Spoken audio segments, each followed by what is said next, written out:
ঝুঁকতে হবে না, ঝুঁকতে হবে না। আমরা খুব তাড়াতাড়ি ঘুরতে যাচ্ছি একটা বিশাল বড়। আমি যদি আরেকবার গানটা গাইতে শুনি না। কাশ্মীর থেকে ঘুরে আসতে না আসতেই আবার ঘুরতে যাওয়ার জন্য প্যাকিং করতে হবে, কিন্তু তার আগে হুট করে লিটিল গোল্ডের শরীর খারাপ। কিভাবে লিটিল গোল্ডের শরীর খারাপ হলো আর কোথায় ঘুরতে যাচ্ছি, কবে যাচ্ছি, সব মিলিয়ে আজকে ফাটাফাটি এবং মজাদার ব্লগটাকে সাজিয়েছি। হোপফুলি তোমাদের ভীষণ ভালো লাগবে। হ্যালো মাই লাভলি ভিউয়ার্স, আমি Priyanka and welcome to my channel Priyanka's time story. যারা পেজ থেকে দেখছো তাদেরকেও থাকলো মোস্ট ওয়েলকাম। ঘড়িতে এখন প্রায় তোমাদের বেজে গেছে 9:30-র কাছাকাছি। লিটিল গোল্ড প্রত্যেক দিনই ঘুম থেকে উঠে আমার পায়ে পায়ে ঘুরে ঘুরে বেড়াবে, মা কোথায় গেলে মা কোথায় গেলে। সকাল সকাল আমার একজোড়া কানের দুল পাচ্ছিলাম না, শিবানীদিরা ঘরটার গোছাতে গিয়ে সেই কানের দুলটা পেয়েছে, তাই নিয়ে লিটিল গোল্ড খেলা করছে যে কোন হাতে ওই কানের দুলটা রয়েছে সেটা আইডেন্টিফাই করতে হবে। বাচ্চা মেয়েটাকে এখন পড়াতে বসিয়েছি আর তার জন্য সেরিগ্রো গুলে নিয়ে এসেছি। আমি আজকে কিচ্ছু খেতে পারবো না, কারণ আজকে রয়েছে একাদশী।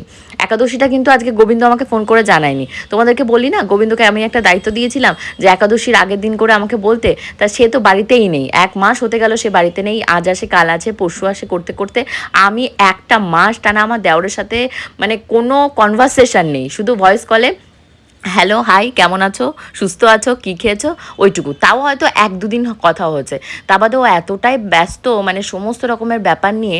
তো কি বলবো, ইনস্টাগ্রামে ওর একটা রিলস দেখলাম, সেই হয় না হাইট, মানে ধরো অনেক অনেক উঁচু হাইট থেকে ওই দড়ি টড়ি বেঁধে কোমরে ঝাঁপ দেয় নিচে, কি যেন বলে ওগুলোকে, পাঞ্জি জাম্পিং না কি সামথিং বলে। দেখলাম ইনস্টাগ্রামের রিলসে ওই সব করছে। কে ওকে পারমিশন দিয়েছে, কার কথায় করছে জানি না, আমার তো দেখে গা হাত পা কাঁপছে। বাট ওর মনে হয় গার্ডস আছে, নাহলে ওই রকম একটা হাইট থেকে লাভ দেয়া চারটেখানি ব্যাপার না। যাওয়ার সময় ওর নর্মদেশ্বর মানে মহাদেবকে আমার কাছে রেখে গেছে, ওনার প্রাণ প্রতিষ্ঠা করা রয়েছে, তার জন্য আমি বাড়ি ছেড়ে নড়তেই পারছি না, একটা দিনও এদিক ওদিক করতে পারিনি। তো এবার ভেবেছি বাবা মার দিকটাও তো দেখতে হবে, নর্মদেশ্বরকে সাথে নিয়েই বাপের বাড়ি 2 দিন থেকে আসবো, কারণ সামনে খুব তাড়াতাড়ি ঘুরতে যাব।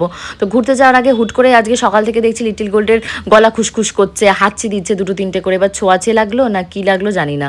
অ্যাকচুয়ালি কী হচ্ছে বলো তো, এসি ঘর থেকে বেরিয়ে ও ডাইনিংয়ে এসে বসছে, ঘেমে যাচ্ছে দরদর করে, পাখা চালাচ্ছে না, মোবাইল নিয়ে এত মগ্ন থাকছে। এবার ঘাম বসে বসেও ঠান্ডাটা লাগলো না কি, ওই যে বললাম ছোঁয়াচে হয়েছে জানি না। তারপর মাথার স্ক্যাল্পে আমি বললাম বেশি করে তেল লাগিয়ে রেখে দিয়েছিলাম, এখন স্ক্যাল্পের ওপর থেকে দেখছি ড্যান্ড্রফের মতন কি ডেড সেলগুলো উঠছে, বুঝতে পারছি না। একটা ডাক্তার ইমিডিয়েটলি ওকে দেখাতে হবে, দেখি ঠান্ডা জ্বরটা যদি না কমে একবার ভাস্বতী ঘোষালের কাছ থেকে ঘুরে আসবো। আর আমি মাথায় এখন প্রোটিন প্যাকটা অ্যাপ্লাই করেছি, ওটা অরিশারি প্রোটিন প্যাকটা রয়েছে, ভীষণই এফেক্টিভ। সপ্তাহে আমি 3 দিন করে ব্যবহার করছি যাতে চুলটা হেলদি থাকে। আর এখানে দেখো মুখটা আমার পুড়ে গেছে, আমার এত খারাপ লাগছে, মানে যে মানুষ বলছি না যে মুখটা নিয়ে এত অবসেসড, তার মুখ পুড়ে গেলে কি অবস্থা হবে। তো এরই ভেতর আমার বস্তা বস্তা পার্সেল, বস্তা বস্তা মানে বস্তা বস্তা 3 বস্তা পার্সেল জমে গেছে। কবে যে সেগুলো আনবক্সিং করব, কারণ বুঝতেই পারছো ঘুরতে যাব বললাম, কোথায় যাব কেন যাব সেটা তো বলবোই, কিন্তু পার্সেলগুলো আনবক্সিং কিভাবে করব, কোন টলিতে কী নেব, কারণ হিউজ জামা কাপড়, মানে বুঝতে পারছো 25 সেট জামা কাপড় আমাকে নিজের জন্য নিয়ে যেতে হবে। তা বাদে লিটিল গোল্ডের জন্য অনলাইনে প্রচুর জামা কাপড় অর্ডার দেওয়া হচ্ছে, বাট আনফর্চুনেটলি তোমাদের গোপুদার একটাও মানে অনলাইনে জামা কাপড় অর্ডার দেওয়া হয়নি, কারণ ওনার গায়ের সাইজটা নিয়ে প্রচণ্ড গণ্ডগোল। কারণ লাস্ট টাইম আমি যখন অনলাইনে মিশো থেকে অর্ডার দিয়েছিলাম 40 সাইজের হাইয়েস্ট ওদের নেই, 46 ওদের মানে ওইভাবে হয় না। ব্র্যান্ডেড জিনিস তো ব্র্যান্ডেডই হয়, আমার বরের দেহটা এমনই, নন ব্র্যান্ডেড কোনো জিনিসই ঠিকঠাকভাবে ফিট হয় না। মানে লোকে অনেকেই গিফট দেয়, আমি গিফটের জিনিস কখনোই বুঝেছো হেলাদ শ্রদ্ধা করি না, কারণ একটা মানুষ অনেক আশা নিয়ে অফুরন্ত ভালোবাসা দিয়ে ওই গিফটটাকে দিয়েছে। আমি গিফটটাকে রেখে দিই, যখন যেভাবে পড়াতে পারি লিটিল গোল্ডের বাবাকে পড়ায়, আর না হলে রেখে দিই ধরো যার সাইজে হয়, ধরো গোবিন্দর গায়ে হলে গোবিন্দকে বলি গোবিন্দ পড়ো, একজন ভালোবেসে দিয়েছে তো গোবিন্দ পরে নেয়। শ্বশুরমশাই যখন বাৎসরিক হয়েছিল বা শ্রাদ্ধ অনুষ্ঠান হয়েছিল, প্রচুর এরকম জামা কাপড় ছিল, অনেকেই সাইজ বোঝেনে নিয়ে এসেছিলো। আমি সমস্ত গোবিন্দকে তারপর আমার নন্দে জামাই এদেরকে সবাইকে বলেছিলাম যে তোমরা পড়ো, মানে লিটিল গোল্ডের বাবার গায়ে তো হবে না, আর মানুষ তো ভালোবেসে জিনিসটা দেয়, কে কী মন থেকে দেয় তো আমি জানি না, বাট আমি ভাবি সবাই ভালোবেসে জিনিসটা দেয়। তো এখন লিটিল গোল্ডকে ভালোবেসে আমি খিচুড়িটা খাওয়াচ্ছি, কারণ ওকে সকালবেলা আমি একবার সেরিগ্রো খাইয়েছি যখন, তখনই ওকে পড়াশুনো করিয়েছি, সেরিগ্রোর সাথে সুজি আর দিইনি, খিচুড়ি তাড়াতাড়ি রান্না করে দিয়েছি। দুপুর মনে এখন 2:10 বাজে, ওকে খিচুড়ি খাইয়ে দিচ্ছি। আর একটু পরে আবার ধরো 4টে 4:30 নাগাদ খিচুড়ি খাইয়ে ঘুম পাড়িয়ে দেবো, আবার আন্টি কাছে যখন পড়বে 9:30 নাগাদ খিচুড়ি খাইয়ে ওকে ঘুম পাড়িয়ে দেবো।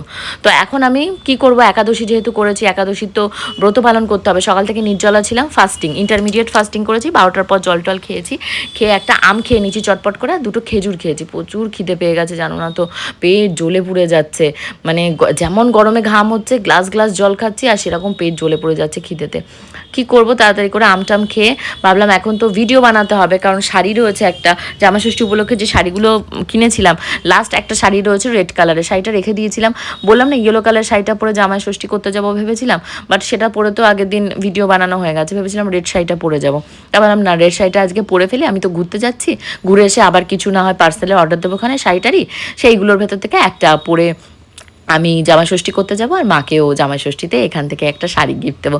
তোমরা আমাকে একটু সাজেশন দাও তো জামাষষ্ঠীতে মাকে কি গিফট দিলে ভালো হয়, কারণ আমি কনফিউজড হয়ে যাচ্ছি। কারণ মাকে মোটামুটি প্রত্যেক বছরই কিছু না কিছু দিতে দিতে মানে এক্সক্লুসিভ কিছু নেই। যেমন একবার এসি লাগিয়ে দেওয়া হয়েছিল মাদের ঘরে, তারপর আরেকবার ধরো কুলার দেওয়া হয়েছে, তারপরে এটা ওটা সেটা টাকা পয়সা, গাড়ি গাড়ি বলছি সরি, চেয়ার টেয়ার বাবার দোকানে এই সমস্ত দেওয়া হয়েছে। তোমাদের গবুদার সাথে আলোচনা করছিলাম যে এবছর জামাষষ্ঠীতে কী দেবো, তোমরা আমাকে জানিও। তো এখন খাচ্ছি আমি হলাম গিয়ে আমলকি, জানো তো একটা ভুল করেছি, হুট করে আজকে সন্ধব লবণের জায়গায় ঘরের যে লবণ থাকে সেই লবণটা দিয়ে আমলকিটাকে খেয়ে ফেলেছি। পরে যখন আমার রিয়েলাইজেশন হয়েছে আমি যে হাই তবা কী করে ফেললাম, তারপর ভগবানের কাছে আর কি করব, ক্ষমা চেয়ে নিয়েছি। আমার দেওর আবার আমাকে বলে গেছে কোনো সময় যদি ভুল করে ধরো একাদশীর ব্রত ভেঙে যায়, তখন থেকে সেই মুহূর্ত থেকেই সংকল্প নিলে আবার ব্রত নাকি স্টার্ট হওয়া যায়। তো একটা মনে শান্তি পেলাম যে ভগবান আমাকে ক্ষমা করে দাও, আমি না বুঝে হুট করেই খেয়ে ফেলেছি। তারপর সন্দেহ লবণটা সামনে রেখেছি, ওই শরবত টরবত যদি খাইটাই। তো ফাইনালি আমি রেডি হয়ে গেছি। লিটিল গোল্ডও একটা খুব সুন্দর ড্রেস পরবে, কারণ লিটিল গোল্ডের জন্য অনলাইন থেকে আমি অর্ডার দিয়েছিলাম। আর একাদশী যেহেতু সিঁথিতে সিঁদুর, হাতে যেহেতু আমার শাখাটা রয়েছে, তোমরা সবাই বলো হাতে শাখা পরো না, শুধু বালা পরে থাকো, পরে থাকতে খুবই কষ্ট হয়, টেনশনও হয়। এই মুহূর্তে সোনার গয়না ভেঙে আবার একটা গয়না যদি ভেঙে যায়, শাখা যদি বেড়ে যায়, বানাতে গেলে প্রচুর কষ্ট, মজুরিতেই কত টাকা চলে যাবে। এত সোনার যা দাম, আমি এক্স্যাক্টলি সোনার দামও এখন জানি না কত যাচ্ছে গো। আমি অনেক দিন হয়ে গেছে গিনি মেনশনে যাই না, সোনার গয়না টয়না কিনিও না আর জানিও না। একটা বিশাল বড় ট্রিপে, তো এই দেখো কত পার্সেলের অর্ডার দিয়েছি, সবই মিশো থেকে এসছে। এখানে আবার সানগ্লাসও আছে, একটু সানগ্লাসটা খুলিনি, যে কী আছে সানগ্লাসটার ভেতরে একটু দেখি, বাকিগুলো এখন আর দেখবো না। সানগ্লাসটা আমার ইচ্ছা হলো যে আগের দিন একটা সানগ্লাসের অর্ডার দিয়েছি, কেমন হয়েছে। ওই দেখো লিটিল গোল্ড একটা ড্রেস পরেছে, এটাও কিন্তু মিশো থেকে নেয়া, তাই না মা? মিশো থেকে নিয়েছো? ও বাহ, ওই তো কি সুন্দর সানগ্লাস এসছে একটা, ভীষণ সুন্দর। এটা আমার বাবা, আমার সানগ্লাস, পরে তোমাদেরকে দেখাবো, এখন দেখাবো না। এখন তো দেখিয়ে দিয়েছি। দেখেছো আজকেও আস্তে আস্তে এই যে সানলাইট চলে গেছে। আর কি এখন পরন্ত বিকেলে, যাই হোক ঘামলামও কম আর মুখটা জ্বললেও কম। কিন্তু একটা প্রবলেম হচ্ছে, সেটা হচ্ছে আলতা পরতে গেছে একাদশী বলে, আলতা সমস্ত আমার এই যে কি অবস্থা এই সমস্ত জায়গার, এই জায়গায় আমার হাতে তোমাকে আলতা পরাতে কি লেগে গেছে। তো চলো এখন ঘরে চলে যাই, ঘরে গিয়ে একাদশীর ওই যে সেই বললাম আলু কাবলি টাবলি সিদ্ধ বসাবো, তারপর আর তার আগে কটা ফল কেটে খাবো, প্রচুর খিদে পেয়ে গেছে, সকাল থেকে সেরকম কিছু খিদে পাবো। প্রিয়ার স্কুল ছিল বলে আজকে প্রিয়া আসবে না বলেছিল, পরে আমায় বললো না কাকি স্কুল দুদিন ছুটি দিয়েছে ঈদের জন্য। আমি বললাম তাহলে দেখি আমার যদি দরকার হয় তোকে ফোন করবো। তো তোমাদের গপুদা বললো আমি থাকবো না, আমার আবার একটা 11 প্রোডাক্ট এসছে, ওই পায়ের পাফ ফেটে গেলে একটা মেশিন এসছে, সেই মেশিনটা দিয়ে পায়ে যদি মাসাজ করা হয় তাহলে ডেড সেলগুলো সব চলে যায়, পাটা স্মুথ হয়ে যায়। তো ওটা ভিডিও করার জন্য আমি বললাম তাহলে বান্টিকে পাঠাও, আর তোমাদের গপুদাকেও লাগবে, ওনার পায়ের যা অবস্থা। তারপর তোমাদের গপুদা বলছেন আমার প্রজেক্টের কাজ রয়েছে, আমি সেক্টর 5-এ চলে যাবো, আর্জেন্ট যেতেই হবে, কল এসছে। বললাম তাহলে আমি একা একাই করবো। আর প্রিয়াকে ডেকে নিয়েছিলাম, প্রিয়া এসছে, ওই ধরো কটা বাজে তখন 4-5টা হবে, অন্ধকার অলমোস্ট হয়ে গেছে। এখন এই যে সন্ধে সন্ধে লাগবে, তার আগে আগে আমি এই ফল টলগুলো কাটছি। তোমাদের গপুদাজকে অনেক রকমের ফল নিয়েছিল, পিয়ারাটা আনার কথা আমি বলেছিলাম, আমাকে অন্তত পক্ষে 40 বার বলেছে যে আমি 25 টাকা দিয়ে পিয়ারা নিয়ে এসেছি পার পিস, পিয়ারাটা পিয়ারাটা পচিও না, কারণ উনি জানে পিয়ারা খাবো বলে, মানে বলে করে ওনাকে দিয়ে নিয়ে আসি, হয়তো একটা খাবো আর একটা ফেলে দেবো, কি পচিয়ে গেলে আর ফেলে দেবো না তো কী করবো। আমগুলো কত বললাম না, আগের দিন 7 কেজি না 8 কেজি আম কিনে নিয়ে এসছে। অত আম আমার পক্ষে, লিটিল গোল্ডের বাবার পক্ষে, লিটিল গোল্ডের পক্ষে খাওয়া সম্ভব? বাপের বাড়িতে মনে হয় কয়টা, 4টে না 6টা আম দিয়েছিলাম দিদার সাথে, কি এক ব্যাগই আম দিয়েছিলাম, সুদীপদার কাছ থেকে এনেছিল, আর বাকি সব আম 3-4টে করে পচে গেছে। আমি তো ভয়ের চোটে সেই আমগুলো সব ফেলেই দিয়েছি, যাতে তোমাদের গপুদার সামনে যদি দেখে তাহলে তো আমাকে কিল করে ফেলবে, বলবে আমি কষ্ট করে কিনে নিয়ে আসছি তুমি ফেলে দিচ্ছ। আরে বলো আমগুলো তুমি বেছে নিয়ে আসো, আমের গায়ে যে জায়গায় ছেঁচা পড়া থাকবে, এবার প্রত্যেকটা আমের গা টিপে টিপে তো আমার দেখা সম্ভব না, আমি এমনিতেই ব্যস্ত, তাড়াহুড়ো করে হাতের কাছে যেটা পাই সেটা কেটে ফেলি, আর পচাটা কোনায় পড়ে থাকে। তো এখন এই যে প্রেশার কুকারের ভেতরে 3টে আলু সিটি দিয়েছিলাম, আর তার সাথে বাদাম অর্ডার দিয়েছিলাম। বাদামটা এবার ফ্লিপকার্ট থেকে একদম বাজে এসছে, জঘন্য এসছে, ছোট্ট ছোট্ট বাদামের দানা, মোটা মোটা বাদামের দানা না হলে তো সেগুলো তো ভালো কোয়ালিটির দানা নয়, এটা কম কোয়ালিটির এসছে। আমার পরে রিয়েলাইজেশন হচ্ছিল আমি রিটার্ন কেন করলাম না, রিটার্ন করে দিলে ভালো হতো। এই যে সিদ্ধ করতে দিয়েছি মানে একদমই টেস্ট লাগছে না, অন্য সময় মোটা মোটা ফোলা ফোলা বাদামগুলো যেমন থাকে, এবার এগুলো নাকি দেশি বাদাম। আমাদের লিটিল গোল্ডের বাবা দেখে বলে এগুলো দেশি বাদাম, তাই আমি বলছি ওগুলো কি বিদেশি বাদাম, কোন বিদেশ থেকে আসে, এই নিয়ে দু এক কথায় বেঁধেছে। তো যাই হোক, এখন আমি আলু কাবলি বানাচ্ছি।